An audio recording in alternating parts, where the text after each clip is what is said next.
subjek public speaking atau pengucapan awam. Hari ini saya akan menerangkan ucapan awam bertajuk budaya penggunaan chopstick dalam masyarakat Cina di Malaysia. Yang Berhormat Menteri Pelancongan Kebudayaan Malaysia, Datuk Seri Abdul Aziz Muhammad Nazir bin Abdul Aziz, dan para hadirin dari delegasi pelancongan dari negara Brunei. Pada hari ini saya akan menerangkan topik berkenaan budaya penggunaan chopstick dalam masyarakat Cina di Malaysia. Baiklah para hadirin sekalian, tuan-tuan dan puan-puan, di hadapan saya terdapat beberapa jenis chopstick. Sebelum itu saya akan menerangkan asal-usul chopstick.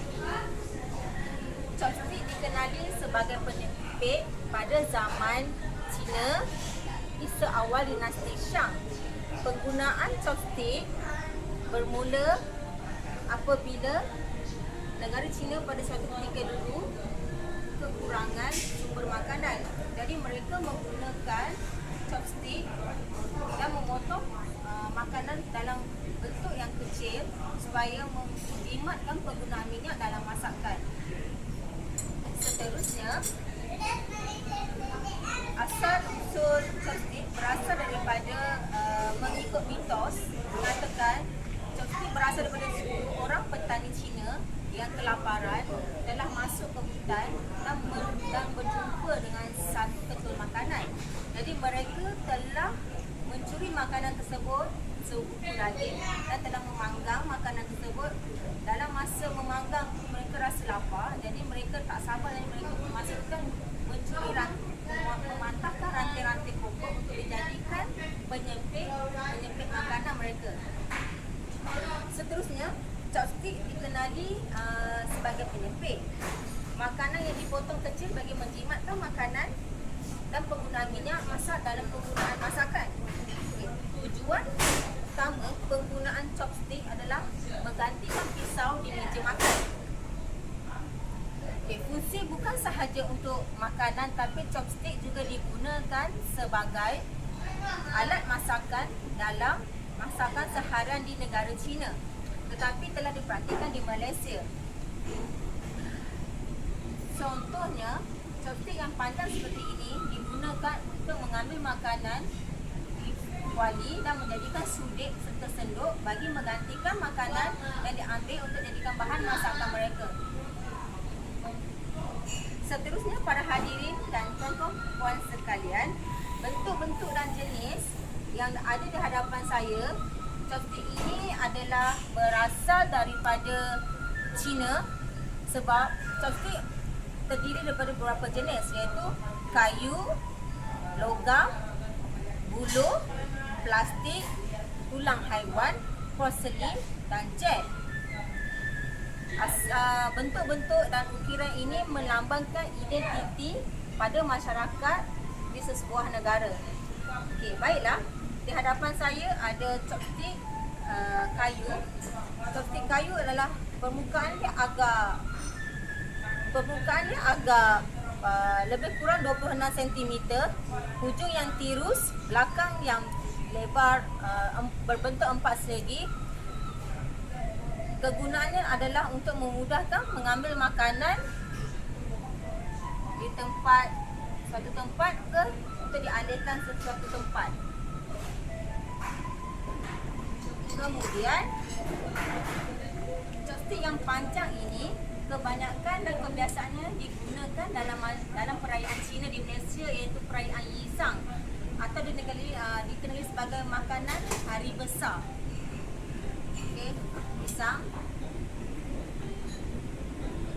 Ini logam, kayu, plastik, dan ini adalah yang bersaiz kecil, agak lebar hujungnya dan agak bulat di belakangnya adalah untuk kegunaan kanak-kanak.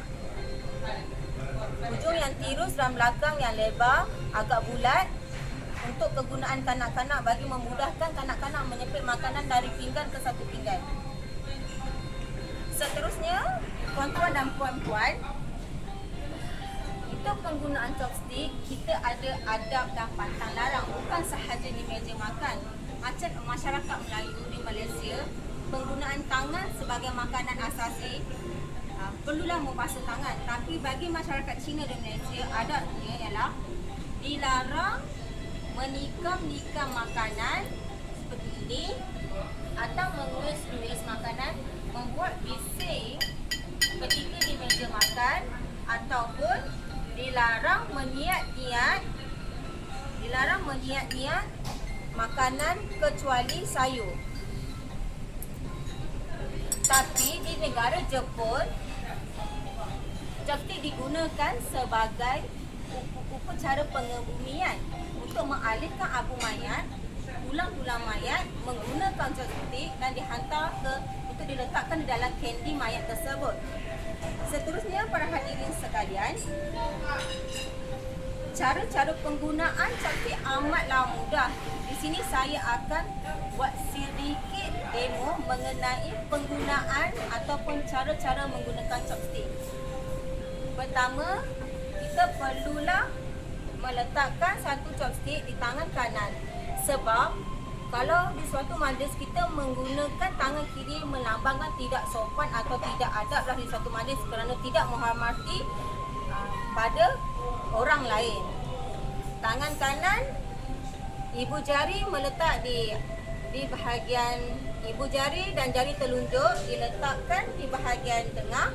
Jari manis dikepitkan di sini, dikepitkan di tengah bagi teguhkan kedudukan. Kedua, jari chopstick yang kedua diletakkan dan diratakan. Chopstick kedua diletakkan di jari tengah, jari hantu. Jari telunjuk digunakan untuk mengambil makanan atau mengontrolkan makanan, jari tengah ataupun jari telunjuk. Okey, dan diratakan di bahagian meja. Seterusnya, untuk memudahkan, kita hanya perlu menggerakkan jari telunjuk seperti ini dan mengambil makanan dari satu makanan seperti ini dan terus diletakkan di atas meja. Ini penggunaan untuk chopstick kayu. Dia agak mudah kerana permukaannya yang agak kasar dan agak tebal. Bagi penggunaan chopstick logam, dia agak licin. Jadi mungkin mudah untuk ketelusan atau kecinciran makanan tersebut. Seterusnya, untuk penggunaan chopstick logam, hanyalah perlu mengambil makanan yang besar, cara yang sama, jari tengah dan jari telunjuk digunakan untuk mengawal pergerakan jari untuk mengambil makanan seperti ini.